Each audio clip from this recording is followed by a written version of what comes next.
Hello everyone. आज हम लोग flamingo chapter 1 the last lesson हम लोग करेंगे।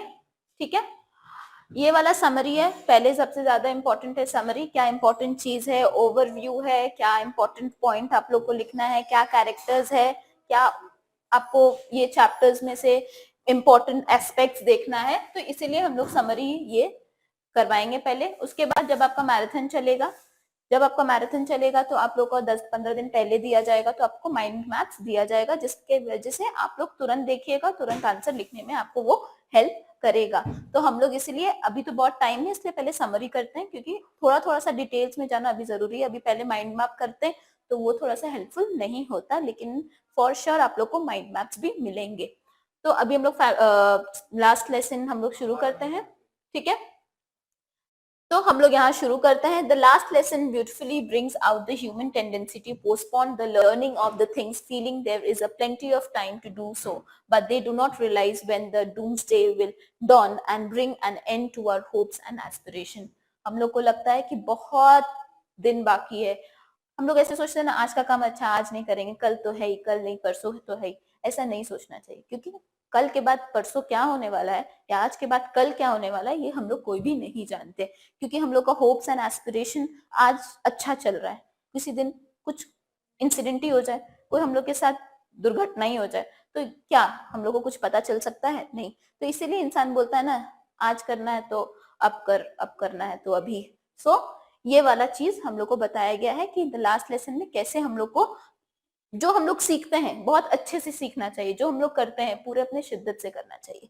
ठीक है, फ्रांस इज स्कैर्ड। ठीक है, France is scared. Franz is scared of going to school that day, as his French teacher, Mr. Hamill, had announced a test on participles which he has not learned.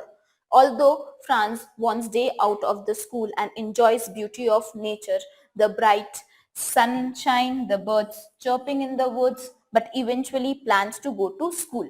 So हम लोग का दो character देखने को मिला है। एक क्या है? फ्रांस। ठीक है, दूसरा क्या है? फ्रेंच टीचर, जो हम लोग का मिस्टर हैमिल है। ठीक है, वो बोले हैं टेस्ट होगा। ठीक है, तो कौन सा चैप्टर में टेस्ट होगा? पार्टिसिपल्स में टेस्ट होगा। हम लोग का हम ऐसा ये आदत होता है कि टीचर टेस्ट बोल दिए, अच्छा आज कौन जाएगा, आज नहीं जाएगा।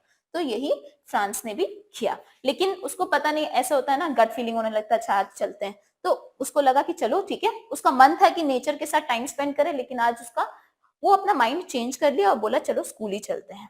On the way, he passes through the town hall. कौन सा जगह? Town hall, and sees the huge crowd around the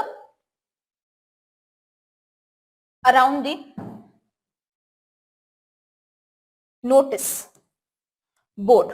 ठीक है, ये सबसे इंपॉर्टेंट जगह है, नोटिस बोर्ड। यहाँ नोटिस बोर्ड को सिंबल किस चीज से किया हुआ है? एक सिंबल किया है सैडनेस के हिसाब से या बैड न्यूज। क्यों सिंबल? नोटिस बोर्ड को खाली बता दिया है कि ये नोटिस बोर्ड ना हमेशा बैड न्यूज ही देता है।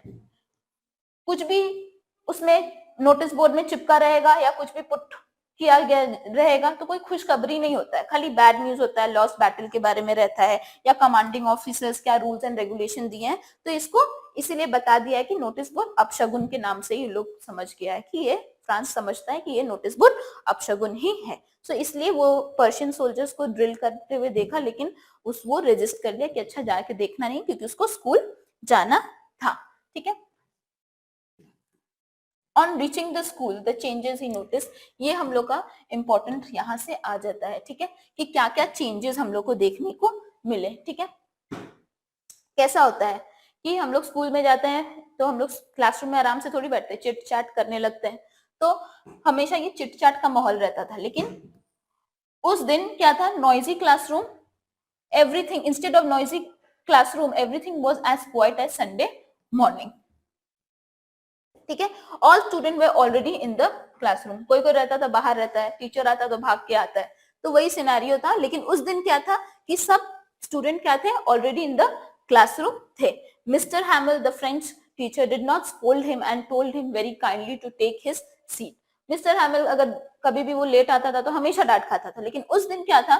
टीचर स्कोल्ड नहीं किया, उसको आराम से बोला कि आओ अपना क्लास करो। ये देखो, कुछ डिफरेंट था मिस्टर हैमिल के ड्रेसिंग सेंस में। क्या डिफरेंट था?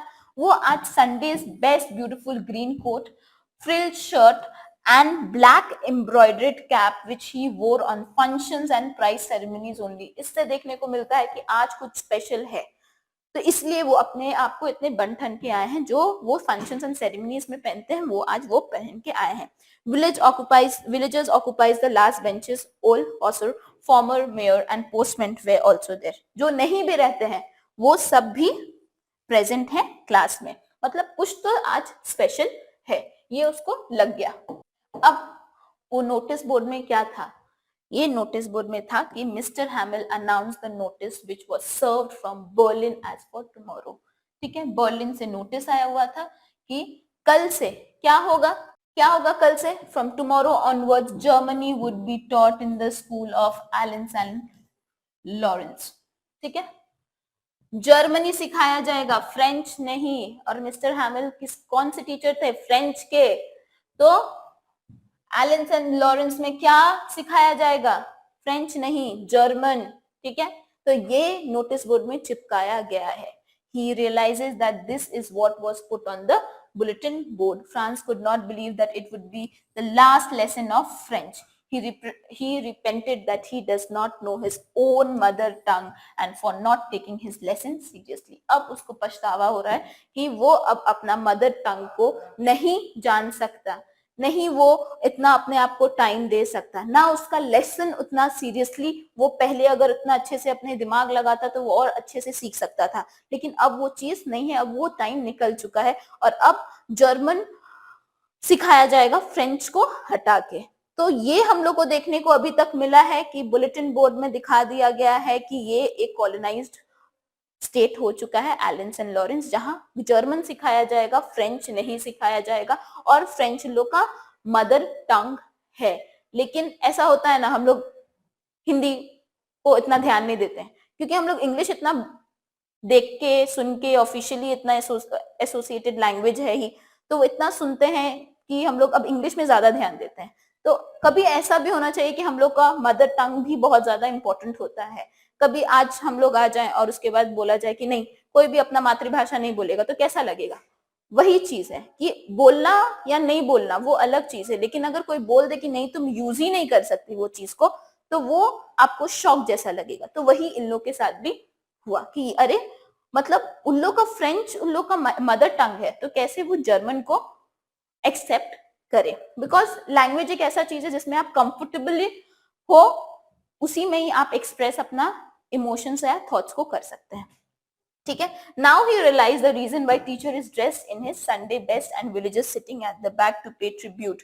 इसलिए अब उसको पता हुआ कि किस लिए बैठा गया है, मिस्टर हैमिल को ट्रिब्यूट देने के लिए, क्योंकि वो 40 साल से 40 years of sincere service and also to express their solidarity with France. ठीक है, वो फ्रांस को, वो स्कूल को 40 years से वो पढ़ा रहे थे। ठीक है, और वो अपने आप को फ्रांस से बहुत ही अपने आप को जुड़ा अटैच्ड मानते थे। ठीक है, कभी वो नहीं चाहते थे या कभी भी कुछ खराब, मतलब अपने मदर लैंड से बहुत ही ज्यादा लगाव में थे। इसलिए ट्रिब्यूशन मतलब ट्रिब्यूट देने के लिए इंसान मिस्टर हैमिल को सब आया था उनको देने के लिए। तो सब आया हुआ है क्या? ट्रिब्यूट उनको देने के लिए, क्योंकि उनका ये अब हो सकता है कि लास्ट लेसन है। Mr. Hamill realized that all three, the children, the parents and he himself are to blame for losing respect and regard for the mother tongue। ठीक है, उसको लगता है कि सिर्फ बच्चे लोग, सिर्फ ये नहीं है कि बच्चे नहीं सीखने चाहे इसलिए वो लोग मदर टंग नहीं सीख पाए, पेरेंट्स भी उतना ही हकदार है और हम भी उतना ही हकदार है कि उन लोग को रिस्पेक्ट अपने मदर टंग के हिसाब से हम नहीं करवा पाए, उन लोग को लगाव नहीं लेते। ऐसा होता है ना, टीचर एक सब्जेक्ट पढ़ा रहा है, ठीक है, और उसको वो इंटरेस्ट नहीं फील करवा रहा है, तो लगता है अरे टीचर का ही गलती होगा। नहीं, ये हमेशा दोनों चीज का होता है, या स्टूडेंट या टीचर, दोनों का ही होता है। सो यही मिस्टर हैमिल बोलते हैं कि पेरेंट्स भी उतने ही शामिल है, टीचर्स भी उतने ही शामिल है, और वो भी उतना ही, चिल्ड्रन भी उतना ही शामिल है कि वो blamed है for losing respect and regard for the mother tongue। France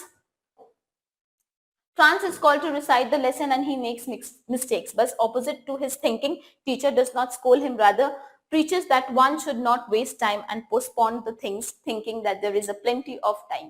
Always keep the mother tongue close to your heart, as is the key to the prison of slavery.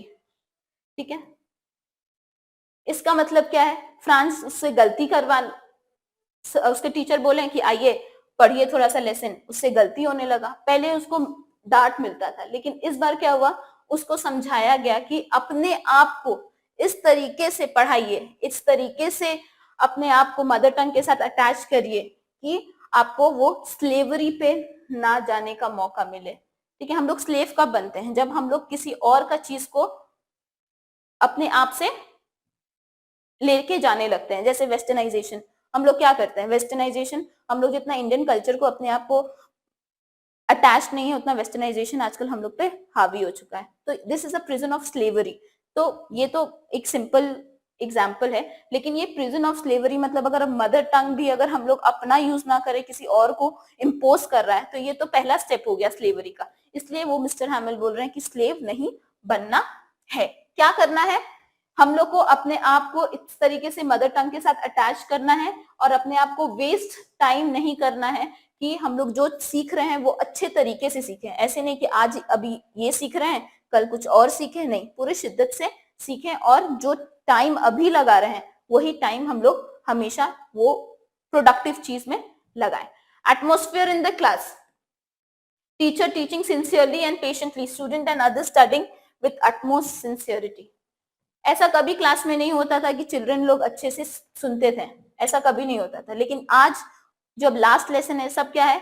Teacher भी बहुत अच्छे से पढ़ा रहा है और स्टूडेंट भी बहुत अच्छे से सुन रहे हैं। लेकिन टाइम तो निकल चुका है, अब तो ऑर्डर आ चुका है, तो अब टाइम तो वो वापस आएगा नहीं। तो अब पछताने के अलावा और उन लोग के पास कुछ भी नहीं था। They are very sad and they are very guilty also.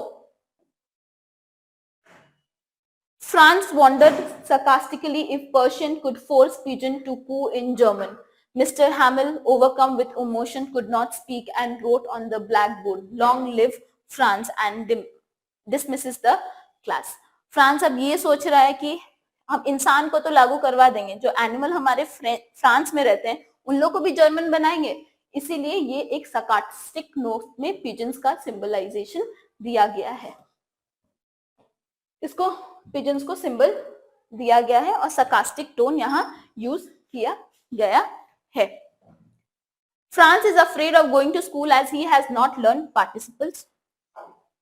He wants to enjoy. अच्छा, ये चीज अब यहाँ से खत्म हो गया है। वो अब ब्लैक बोर्ड में उनका लास्ट लेसन है और वो अब ब्लैक बोर्ड में लिख चुके हैं कि लॉन्ग लिव फ्रांस। वो और फ्रेंच में लिखे हैं। किस में लिखे हैं? वह फ्रेंच में लिखे हुए हैं। तो एक चीज बहुत ज्यादा इंपॉर्टेंट हो गया, क्या? कि हम लोग को स्लेवरी के हिसाब से नहीं जाना है। किसके हिसाब से नहीं जाना है? स्लेवरी के हिसाब से नहीं जाना है। जर्मन अब एलेंस एंड लॉरेंस में लागू हो गया है। ये क्या आया है? नोटिस बोर्ड में वो पुट हुआ गया है। अब सब फ्रांस से लेके विलेजेस लोग हर कोई क्या है? बहुत गिल्टी है कि हम लोग अपना मदर टंग को नहीं सपोर्ट किए, ना हम लोग उतना पढ़ने के लिए हम लोग उत्साह दिखाएं। सो यही एक चीज है जो हम लोग को बताया गया है और ये अब छोटा सा पॉइंट्स है जो हम लोग बताया गया है कि क्या है और क्या नहीं है। अच्छा, एक और चीज, इस चैप्टर में इंपॉर्टेंस क्या दिखाया हुआ है?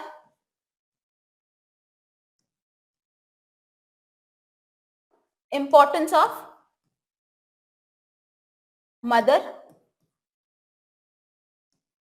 टंग। ठीक है, और क्या दिखाया हुआ है कि टाइम को बहुत अच्छे से यूज करना चाहिए। ठीक है, और क्या दिखाया हुआ है कि हम लोग को स्लेव नहीं बनना है। अगर हम लोग किसी और का कल्चर, किसी और का लैंग्वेज अगर अपने आप को अडॉप्ट कर दे रहे हैं तो मतलब हम लोग स्लेव के हिसाब से अब चलने का फर्स्ट स्टेप ले रहे हैं। तो ये सब चीज सबसे ज्यादा इंपॉर्टेंट है। ठीक है, अब और क्या है कि एक और चीज दिखाया गया है। क्या चीज दिखाया गया है कि विलेजेस से लेके, फ्रांस से लेके, हर एक टीचर से लेके, हर एक चिल्ड्रन से लेके क्या है, गिल्टी है।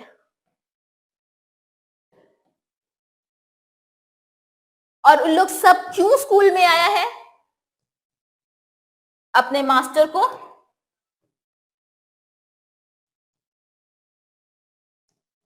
ट्रिब्यूट देने के लिए। क्यों? क्योंकि वो 40 साल वो स्कूल में काम किए हैं। ठीक है, सो यही एक ओवरव्यू है कि लास्ट लेसन हम लोग को क्या सिखाता है। ये सिखाता है कि अपने मदर टंग को किस तरीके से अटैचमेंट में हम लोग को लेना चाहिए, कितना इंपॉर्टेंस देना चाहिए, और अपने मदर टंग को हमेशा सीख के रखना चाहिए, क्योंकि वो हमारा बहुत ही एक कल्चरल एस्पेक्ट से बहुत ही ज्यादा इंपॉर्टेंट होता है। ठीक है, we should be very proud of our mother tongue and our culture also. So that is the thing. यही है द लास्ट लेसन आपके इसमें। अच्छा, एक और चीज है जो आप लोग को समझना होगा कि ये जो स्टूडेंट और जो टीचर का रिलेशनशिप है, ये भी हम लोग को दिखाया गया है कि कैसे स्टूडेंट और टीचर का रिलेशनशिप हम लोग को देखने को मिल रहा है कि कैसे डांट खाने से लेके फ्रांस अपने टीचर को रिस्पेक्ट दिखा रहा है, क्योंकि उसको अब लग रहा है कि अब फ्रेंच नहीं सीख सकता, वो चीज गिल्टी फील हो रहा है। और फिर वो कैसे पार्टिसिपल्स नहीं लर्न किया था, तो कैसे टेस्ट में जाने के लिए वो अपने आप को रोक रहा था। So these are the relationship of the France and mister Hamel. So ये आज तक इतना है।